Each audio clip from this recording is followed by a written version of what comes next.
This was the article. What Holocaust restitution taught me about slavery reparations. Now understand, given who I am, when I saw this, I said, oh my goodness. Well, maybe we have an ally who has dealt with Holocaust reparations who's going to come in here and help us with this, because we all hear the thing of we're all minorities and we're all minorities got to stand together, and everything that happened in Charlottesville, and they were all against us all, so we have to stand together. So I thought there was going to be some kind of reciprocity, somebody trying to teach us the path, and somebody trying to say, hey, here's how I did it, and here's how I can help you do it. That's what I thought I was going to see, but I didn't see that. I didn't see any of that. What I saw was something very different. What I saw was an argument from someone with a reputation, a history of fighting for, which I stand in support of. Holocaust reparations, I stand in support of it. But I have somebody who has spent his life working for Holocaust reparations who turned around and tell us, yeah, we did it for them, but we can't do it for you. For them it was necessary, but for you it's too hard. Stuart Eisenstadt.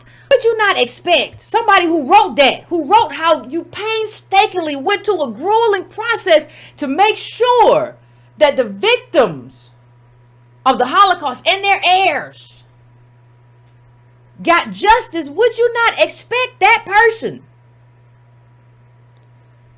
to say, to put forth support for a process where ADOS can do the same thing? You made this, sir. I don't know if you're clear.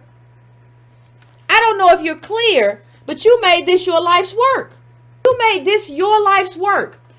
What you did is you went out. Now understand what he said. He said we negotiated payments with companies. He said we negotiated with, he said the railways. He said this work was hard. He said, but in the end, he said, but in the end, we got justice for a group of people. Understand something, that's all we want. What you did for this group of people is all we want for this group of people. It's all we want. Justice is justice. I want you to understand one thing as we go into this. Always understand when somebody's trying to figure out how not to do something versus when they're trying to figure out how to do it. See, if he was trying to figure out how to do it, he could say, well, maybe this is going to take more than one generation because it's expensive. Maybe we could do it this way. We could try it this way. I know he know how to do it because you did it for Holocaust victims, so you know how to do it. You just don't think we deserve it. You just don't think we're worth it. You know, the German government now is not the German government of the Nazi regime. It's not like Merkel is a Nazi. That's a totally different, the Hitler is gone. That's finished. That's a totally different government. But Germany still has to pay. America has the same government with the same kind of oppression, with the same multi-generational oppression, with the same discrimination. And you're telling me that Germany has to pay, but America doesn't. Your argument makes no sense. And it reeks of white supremacy. He said, who would pay for this? I don't care. Listen, you have to close the racial wealth gap because this country created the racial wealth gap, which is really a lineage wealth gap. You created it. You fix it. I don't care who pay. Like, you don't want it. I don't care if you don't want it to come out of your pocket. I've said before on this show that we don't do a la carte politics. We don't do where you just go in and you hit something and you say, well, you know what? I don't want to pay for bombs today. So when I do my taxes, I'm going to take that off. I don't want to pay for no military. You know what?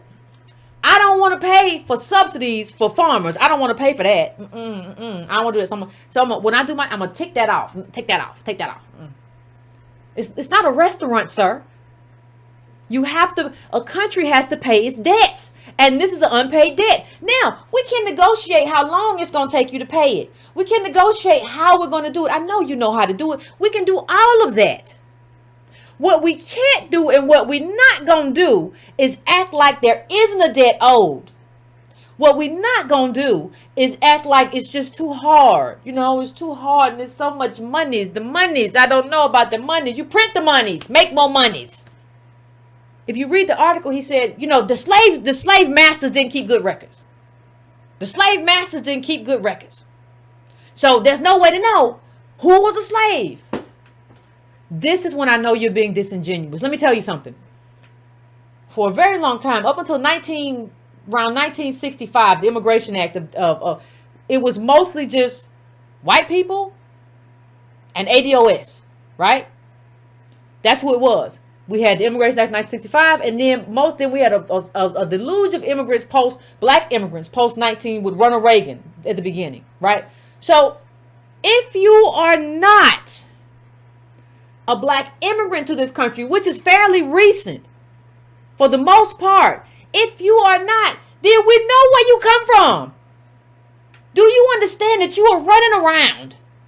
You are running around chasing people to Austria, all kind of places, trying to find the money for them. They in other countries. Of course it's complicated because your thing is global. You chasing everybody around the globe. Your stuff is very complicated. We are having a national discussion. Less than 1% of black immigrants.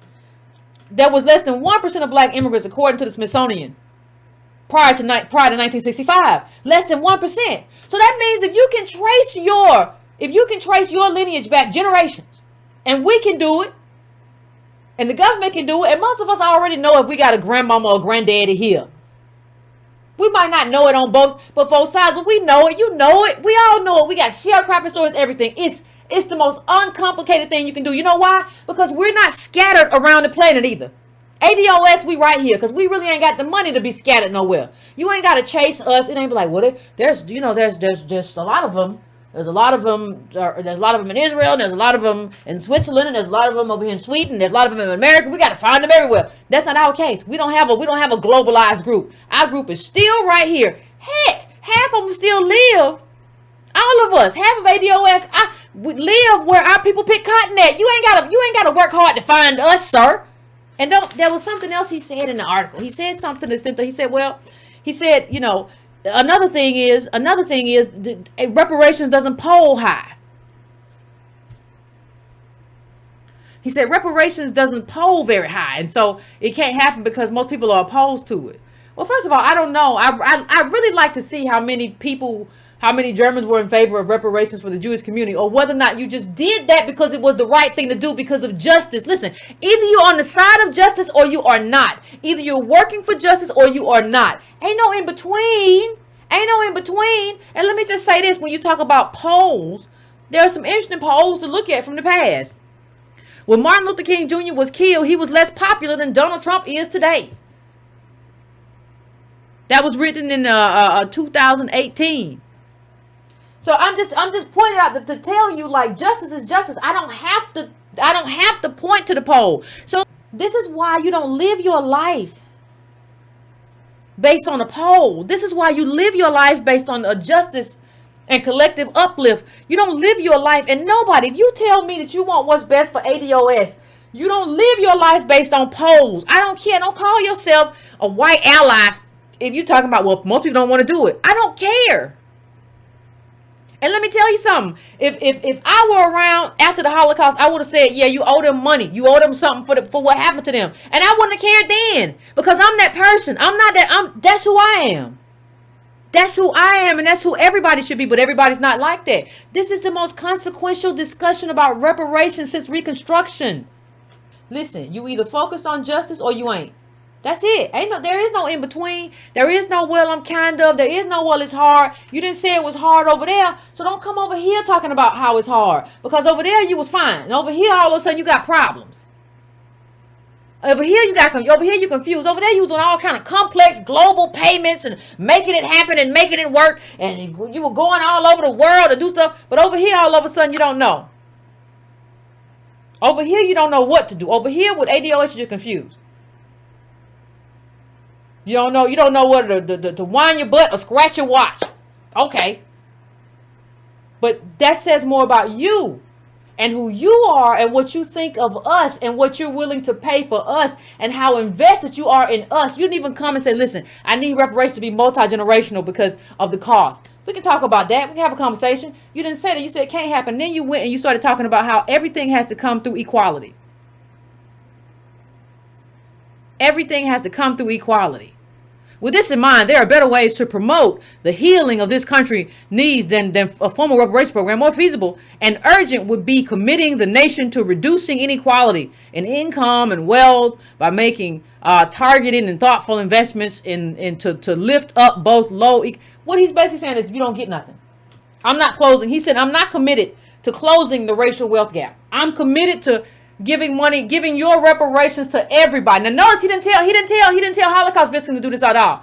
He didn't tell Holocaust victims or their heirs that he was going to give all their money to everybody for a universal uplift. That didn't happen. But for us, the solution is to give something to everybody.